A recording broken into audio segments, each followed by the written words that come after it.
Okey, Assalamualaikum warahmatullahi wabarakatuh. Hari ini saya akan ajar tajuk Circulatory System of Human. Okey, 10.2.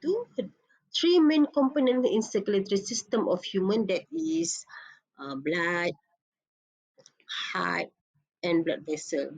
Okey, blood, darah semua orang tahu kan. This is the connective tissue. Itu tisu penghubung made up of blood plasm, blood cell and platelet.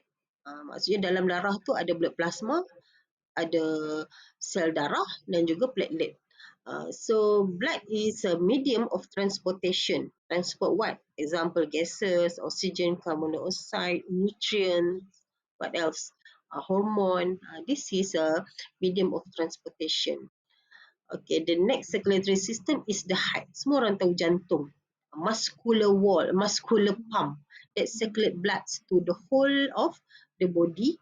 And the next one is blood vessel. Blood vessel consists of arteries, capillaries, and veins connect to the heart and transport blood to all the body tissue.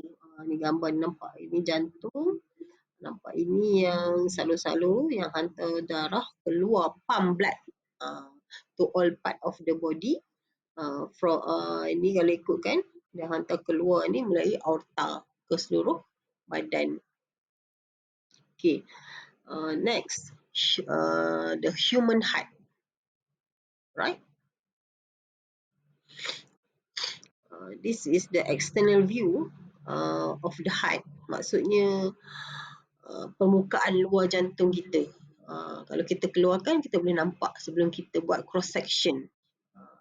So kita akan nampak superior vena cava, aorta, pulmonary vein, right atrium, inferior vena cava, ini pada bawah, ini superior atas, pulmonary artery, pulmonary vein, okay, coronary artery and left ventricle.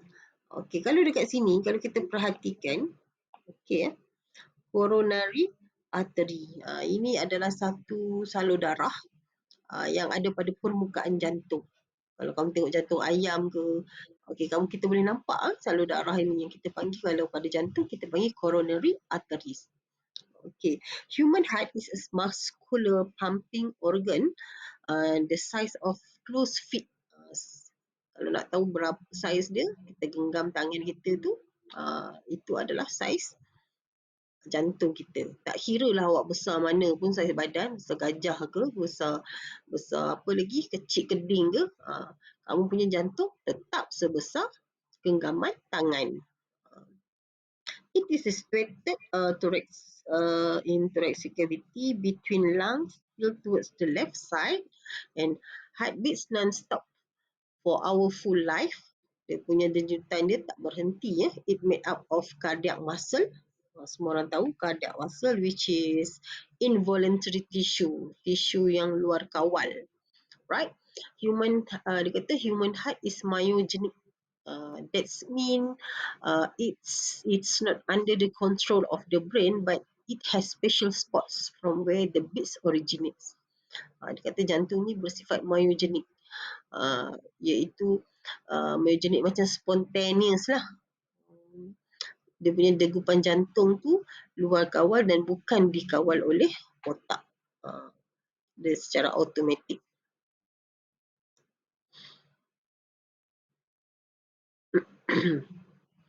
Okay. Next. Is the structure of human heart. Dia kata human heart located between lung and thoracic cavity contain 4 chambers.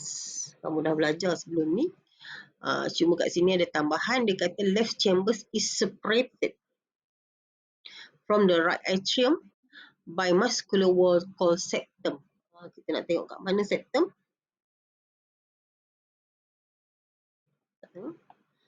This is septum. Saya color warna biru. Okay, so dia pernah tanya soalan, what the function of septum?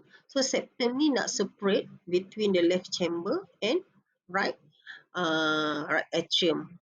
from the left atrium, right atrium, atau left chamber to the right chamber. So atrium receives blood that returns to the heart, while ventricle pump blood out of the heart. Okay. Maksudnya atrium, mana atrium? This is right atrium. This is left atrium. Okay, the atrium receive blood that returns to the heart, yang kembali kepada jantung, dari kan dia pump darah kepada peparu kan, daripada keparu dan kembali ke jantung. Kembali ke jantung, dia akan masuk melalui right atrium lah.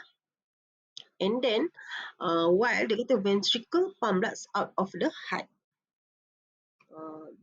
Seterusnya daripada right atrium dia masuk ke ventricle, lepas tu dia nak keluar lah, macam tu. Ventricle keluar. Okay. Muscular wall left ventricle has thicker wall and stronger than atrium. Muscular wall left ventricle. Mana left ventricle?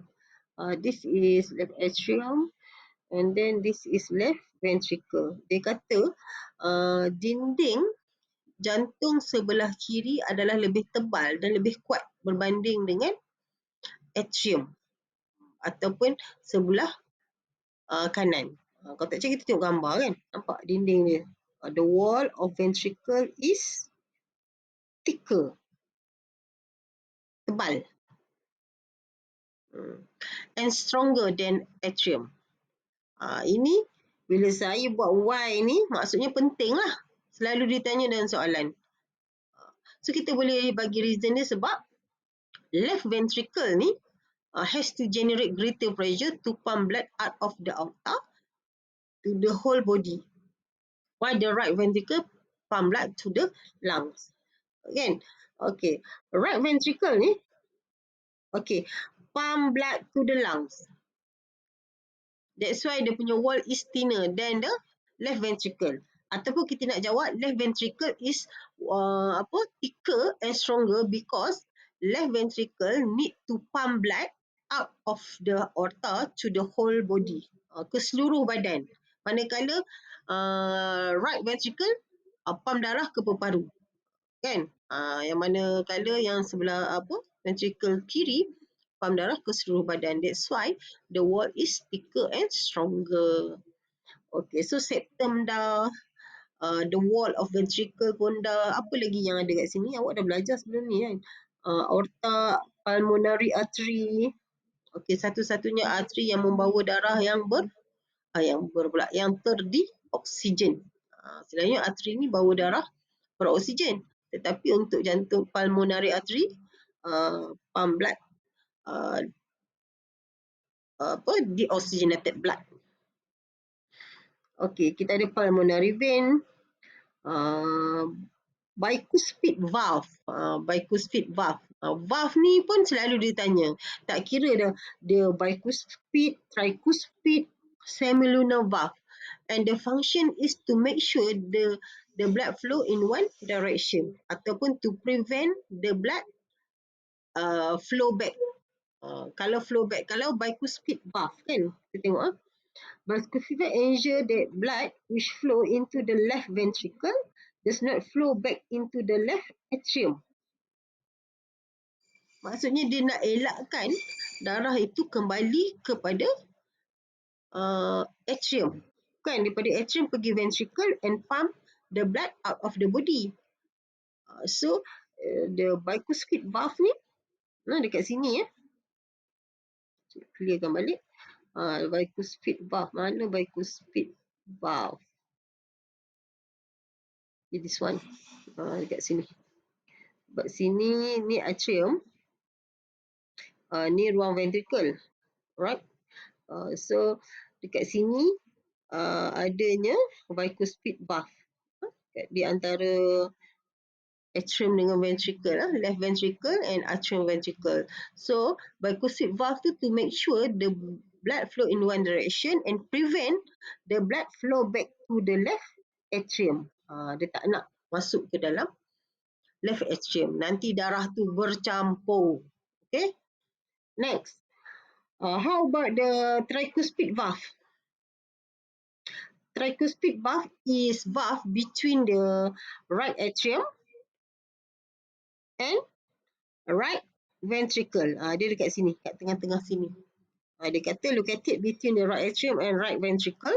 Ensure that blood which flow into the right ventricle does not flow back into the right atrium. This valve consists of three apa tu? Three leaflets. Leaflets. Three leaflets. Nampak? 1, 2, 3. Next. Apa lagi? Septum tadi saya dah kata separated left part of the heart from the right part.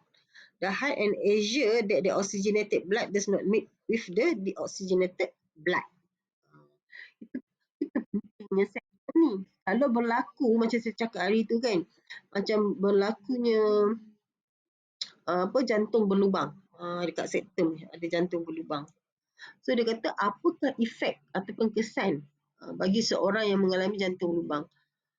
Sebab septum tu kita kata dia nak separate between the left part and the right part kan.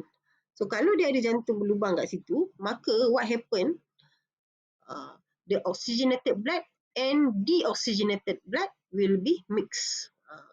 So bila dia mix together, the blood pressure become low. Tekanan darah menjadi rendah.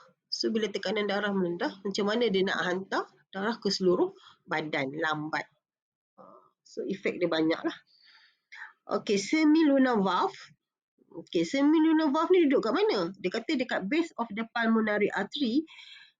Okay, at the base of the pulmonary artery and the base of the aorta ensure that blood which flow out of the heart does not flow back into the ventricle when the ventricle is relaxed. Okay, sebab dia nak hantar darah ke seluruh badan melalui aorta, so dia ada di pada pangkal aorta. Dia kata di pulmonary artery base of the aorta. Mana dia? Dekat sini. Okay, ni aorta. Okay, so dia punya valve dekat sini dengan dekat sini. Okay. Okay, dia kata to ensure that blood flow out of the heart does not flow back into the ventricle when the ventricle relax. Ini kan ventricle kan. So bila dia contract, the valve will open and pump blood. Lepas tu dia akan tutup balik valve tu, injap kan, to make sure the blood flow out, not flow back. Okay. Okay, next.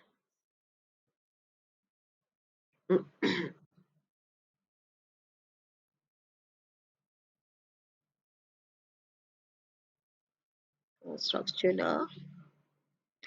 Okay, ni pun sama. Okay, nampak? Human heart.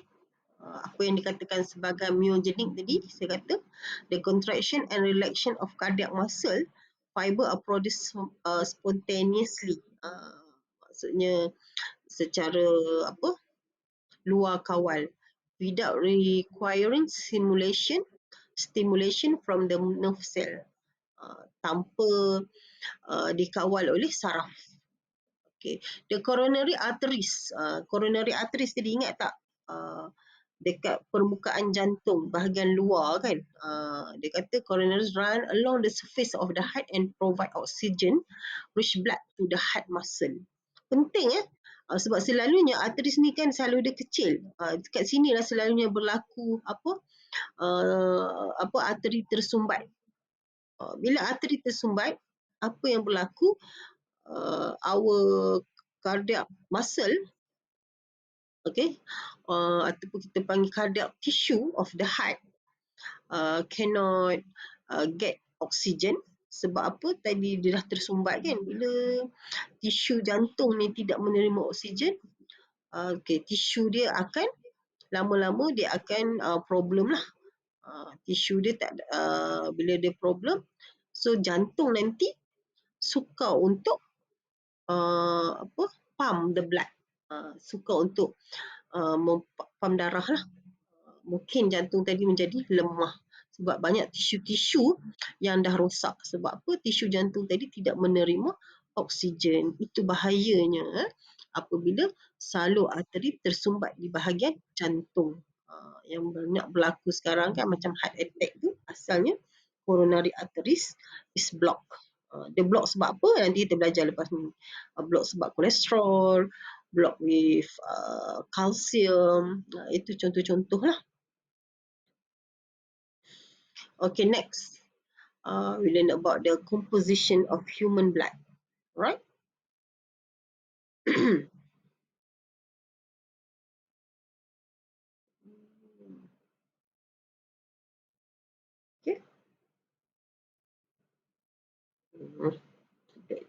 Composition of human blood. Okay. This is component of blood. Kalau kita masukkan darah manusia dalam satu tabung uji dan kita biarkan dalam 1 hari sehingga 3 hari, kita akan nampaklah lapisan darah manusia tadi. Okay. Dia akan terasing. Dia akan terasing macam ni, nampak? Okay. Bahagian atas tu dia warna yellow pale yang kita panggil blood plasm, blood plasma. Lepas tu yang darah tu, yang warna merah tu di bahagian bawah. Yang kita panggil warna merah tu red blood cell. This is the component of blood. Bukan kalau kita kata darah tu, darah semata-mata. Tak. Kita tahu kan dalam darah ada banyak campuran-campuran. Plasma tu lah ada water, ions, protein, nutrient, waste product and gases. Yang darah tu hanya 44% saja.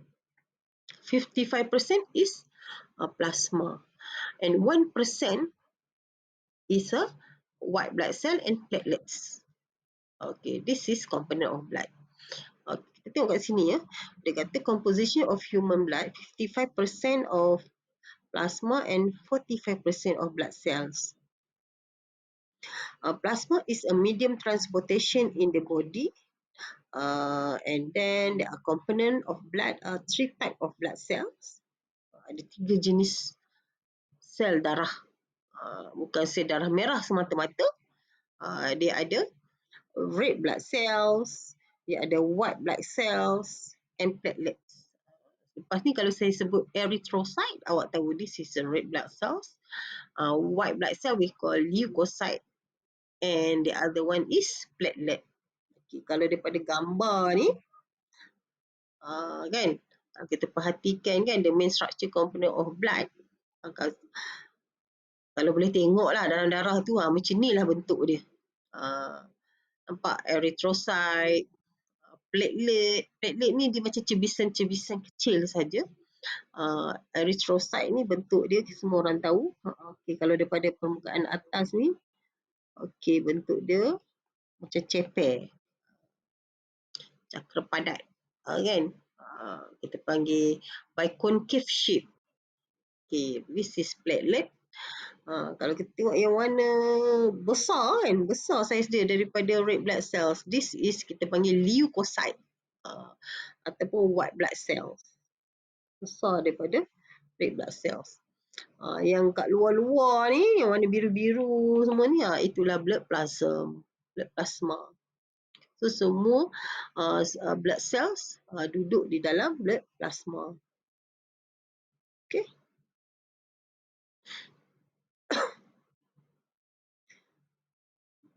Okay.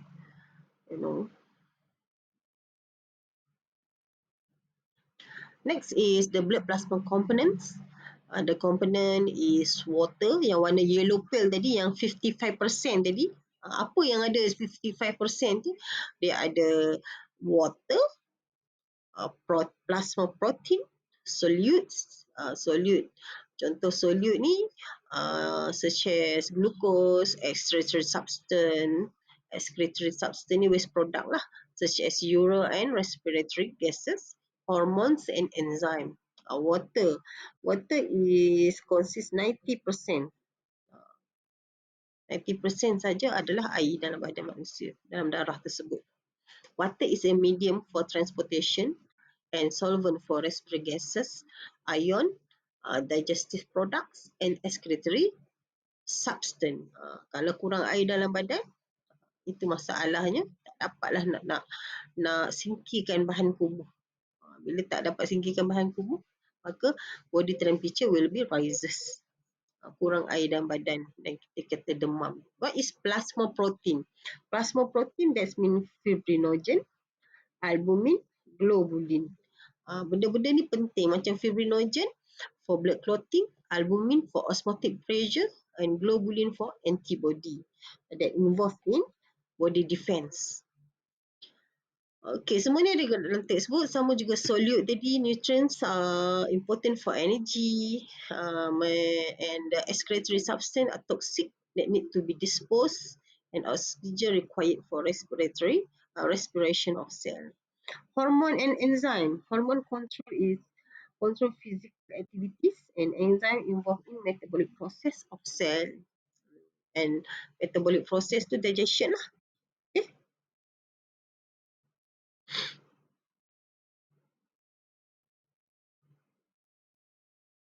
Okay, next.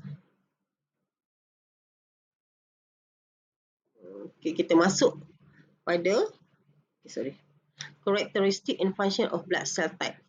Kan kita ada 3 tadi kan, kita ada erythrocyte, leukocyte and platelet.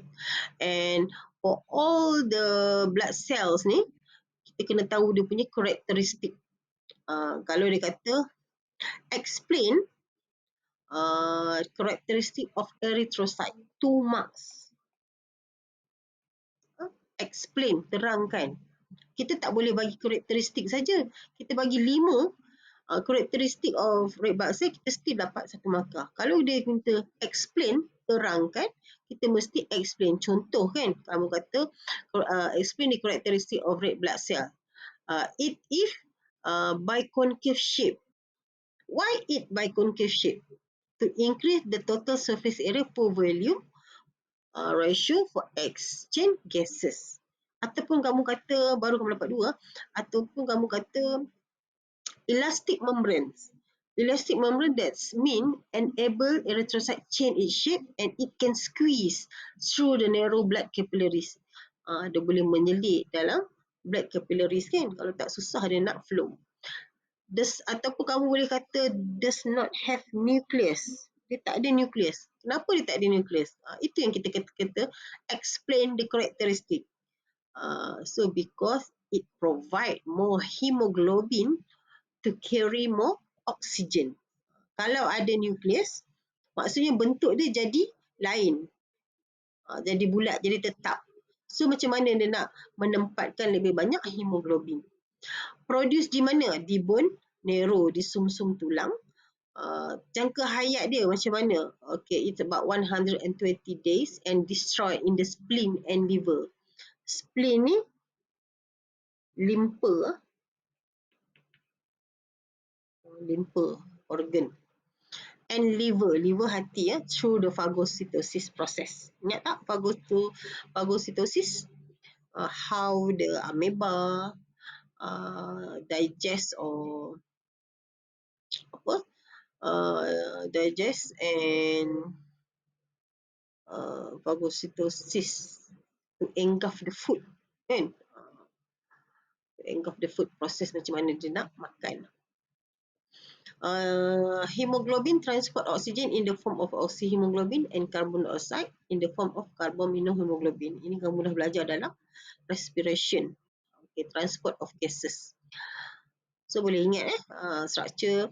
This is the structure of red blood cell by concave shape. Kalau dia suruh lukis, okay, kita kena lukis mengikut dia ada side view, top view. Kita lukis top view lah by concave shape. Dia macam ni. Kita buat bulat. Okay.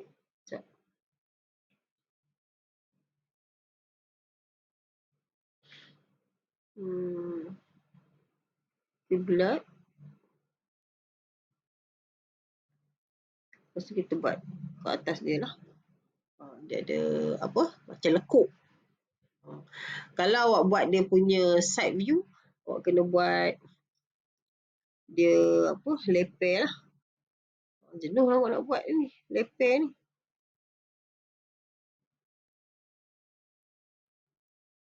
This is side view. Dia nampak daripada tepi kan. Tak view macam tu. Okey.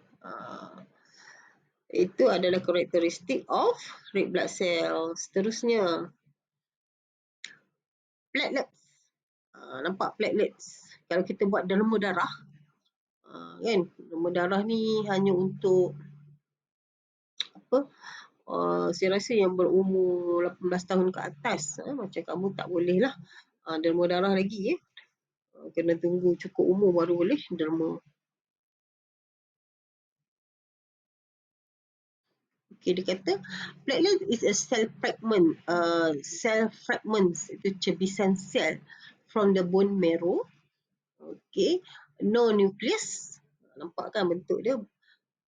Involved in process blood clotting and repairing the damaged tissue.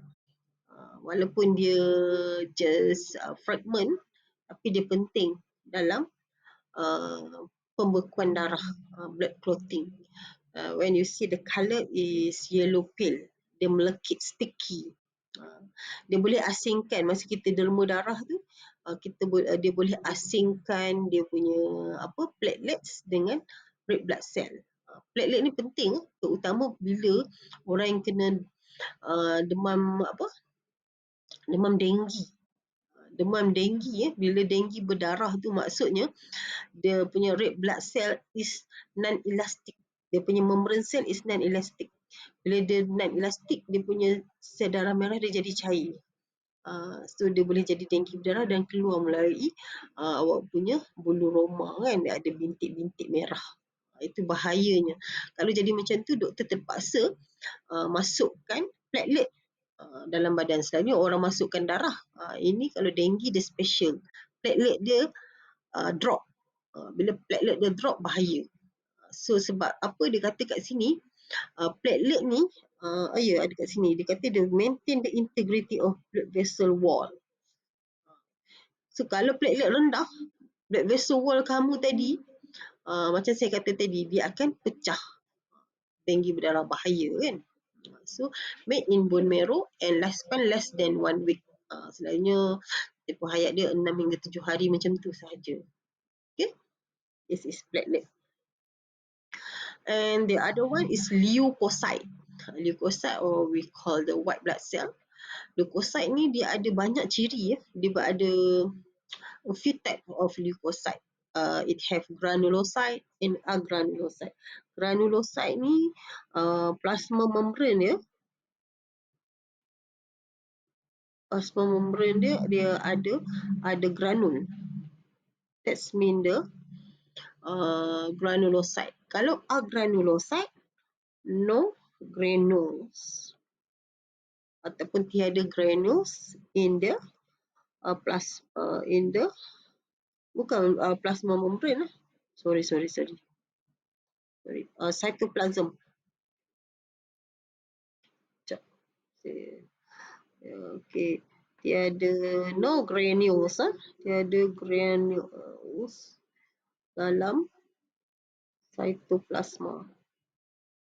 Sebab apa kita boleh, bila kita lukis nanti, masa bila kita nak buat granulocyte and agranulocyte. Kalau agranulocyte, no granules lah.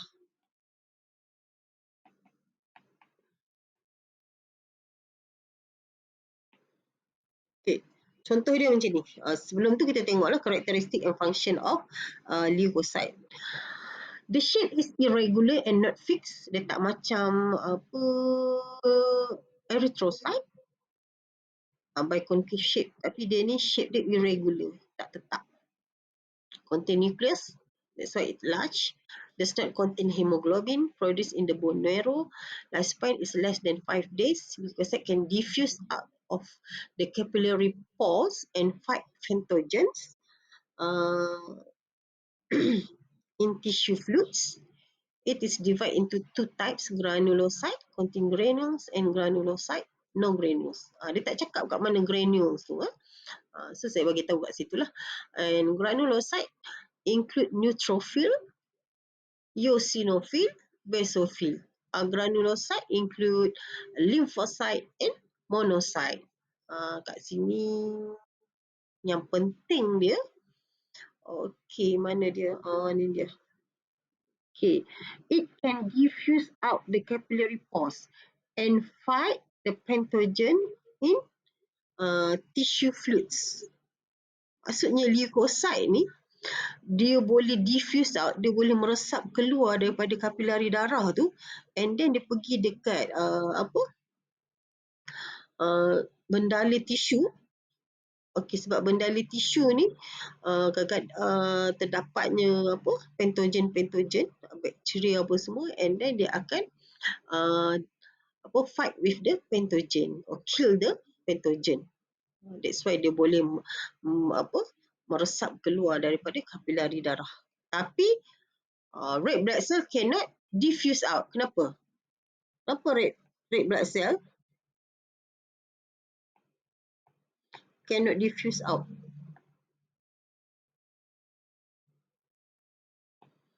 From the capillaries. Because red blood cell, the size is big. Okay. Sekarang kita nak bezakan granulocyte and agranulocyte. Granulocyte dia kata contain granules. Okay, have granules. Can contain granules. Mana dia granules dia? Nampak? Kalau kita lukis.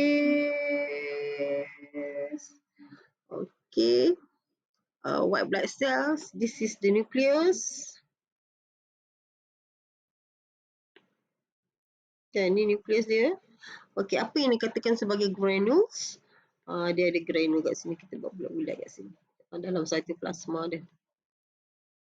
Okay. Kalau agranulocyte, contoh lymphocyte. Ni kan. Lymphocyte nukleus dia bulat. Okay, dia tak ada granules. Kita tak perlu letak titik-titik kat dalam cytoplasma dia. Tak perlu. Itu beza granulocyte and agranulocyte. Okay, granulocyte ni ada 3 jenis, iaitu neutrophil, eosinophil dan basophil. NEB.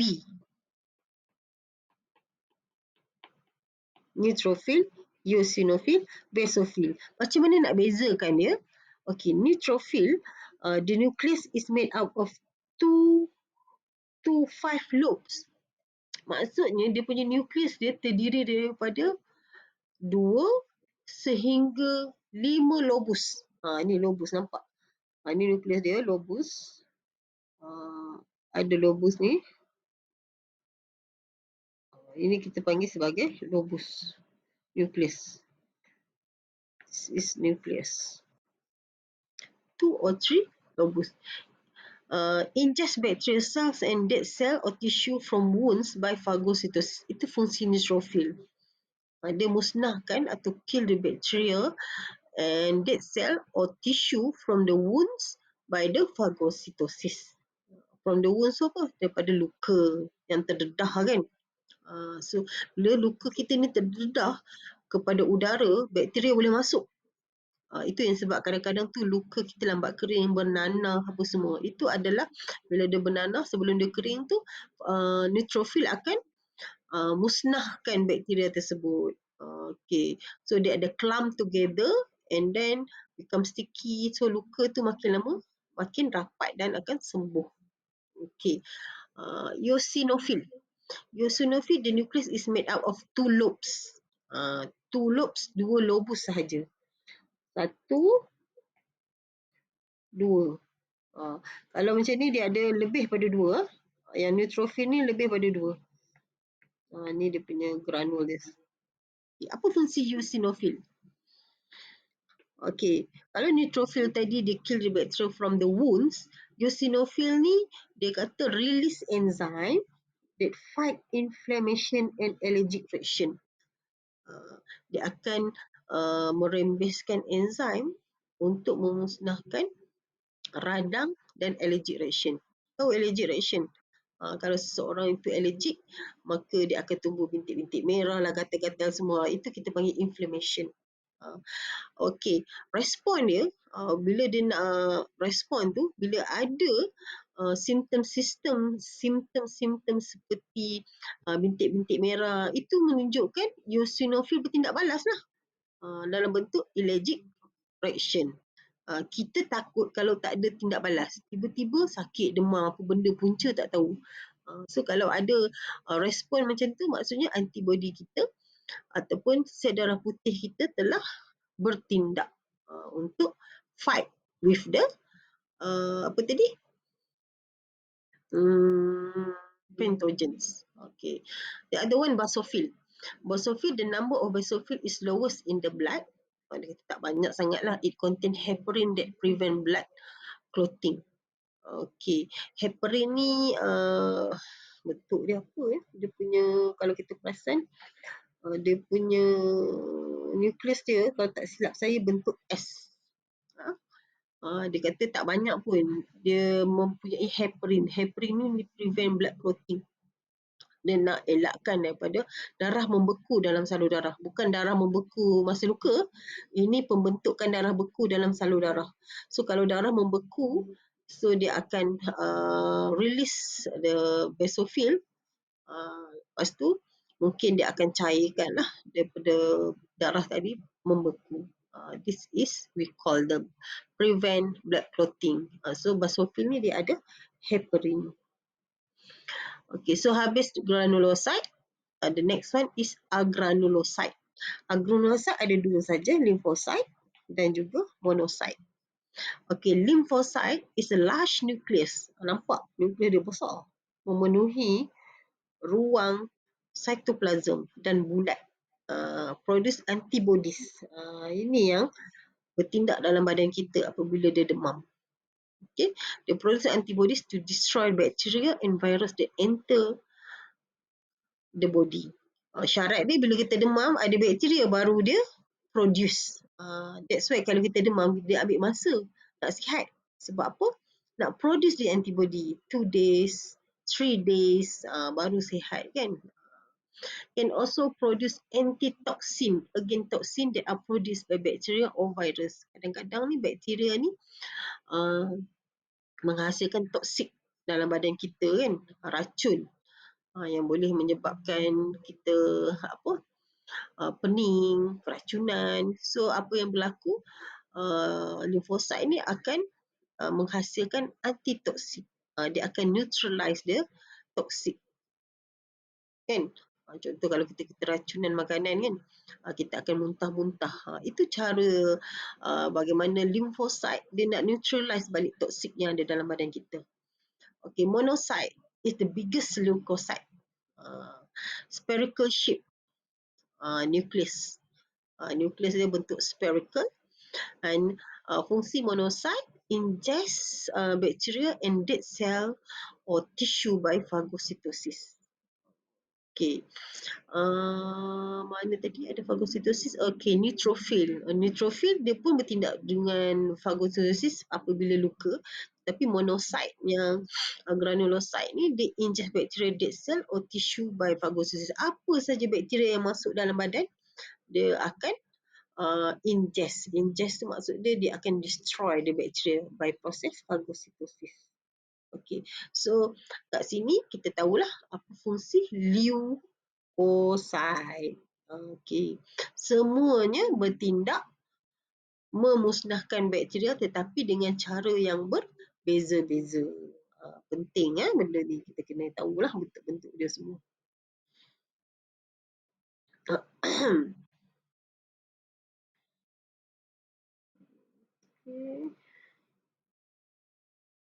Okay, the last one. For 10.2, the human blood vessel. Okay, this is the comparison between the artery, capillaries and vein.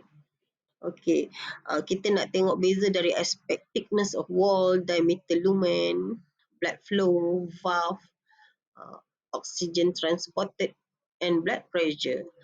So what is the wall? Wall ni dia punya dinding dia. Kalau kita tengok kan, this is artery.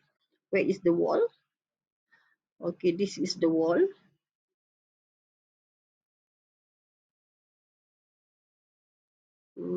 Okay, kita buat macam ni lah senang.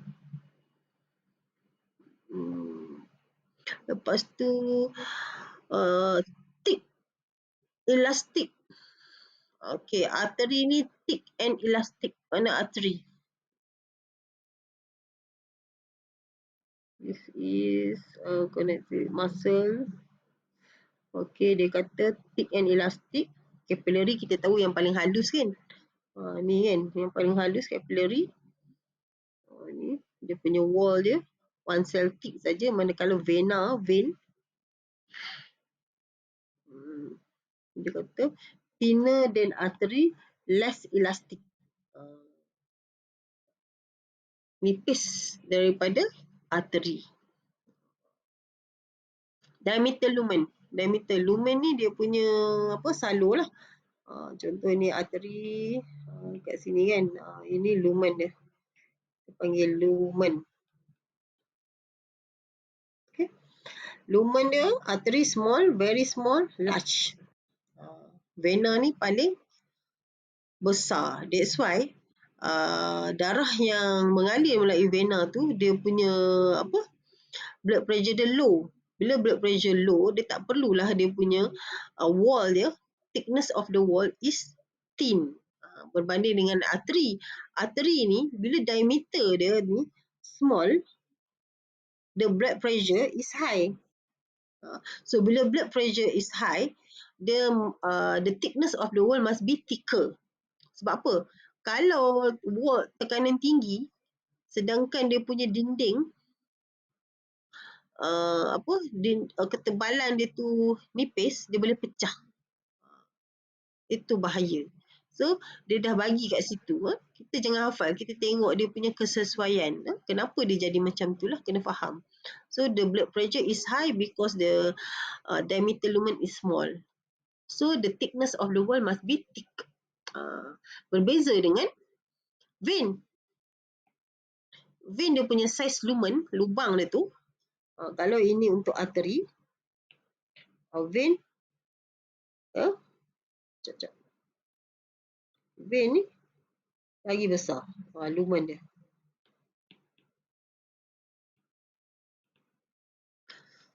So kalau darah nak mengalir dalam salur yang besar, so the blood pressure is low.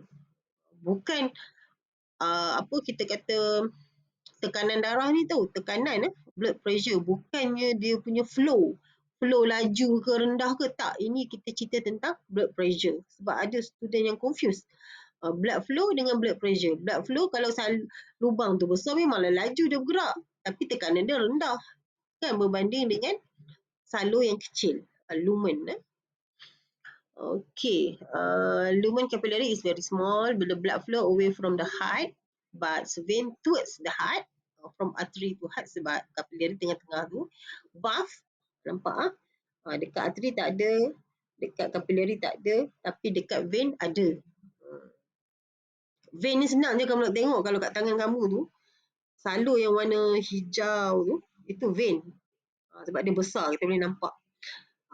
Capillary kalau kamu nampak kat mata, yang warna dia warna purple tu, paling kecil tu adalah blood capillaries tu. Sebab kalau mata kita cedera, merah tu menunjukkan capillary darah kita pecah. Kalau arteri dia warna merah. Okay. Oxygen transported. Okay, macam mana dia nak mengangkut oksigen?